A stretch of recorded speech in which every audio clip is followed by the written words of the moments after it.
मित्रांनो, अशा व्यक्तीपासून सावध राहा. तुमची देखील फसवणूक होऊ शकते.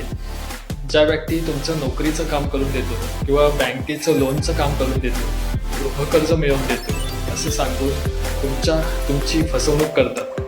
ज्या व्यक्ती एजंट आहेत, दलाल आहेत, मध्यस्थी आहेत, ज्या व्यक्तींची ओळख तुमच्या मित्राद्वारे, नातेवाईकाद्वारे फोनवरती झालेली असेल, त्या व्यक्तींपासून तुम्ही सावध राहा. कारण ह्या व्यक्ती तुम्हाला फसवणूक करून लाखो रुपयाची लूटमार करत आहेत. आज मुंबईसारख्या मोठ्या शहरामध्ये आणि पुण्यासारख्या मोठ्या भागामध्ये दिवसेंदिवस फसवणुकीचे बरेच प्रकार घडत आहेत. आणि या ज्या व्यक्ती आहेत त्या व्यक्ती कोकणासारख्या भागात शिरकाव करून आज सर्वसामान्य तरुणांना, सर्वसामान्य नागरिकांना, व्यक्तींना फसवून नोकरीचे आमिष दाखवून लाखो रुपयाची लूटमार करत आहे.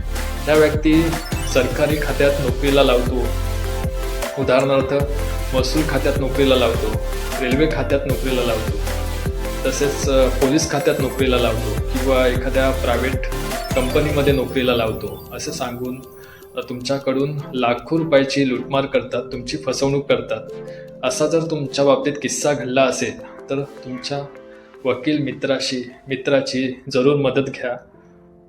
आणि मी जी स्वतः केस ह्या फसवणुकीच्या केसची हाताळली आहे किंवा जी माझ्याकडे जी केस आली त्याबद्दलचा मी सविस्तर व्हिडिओ पुढच्या भागात करणार आहे. त्यामुळे हा व्हिडिओ नक्की शेअर करा, लाईक करा आणि सबस्क्राईब करायला विसरू नका.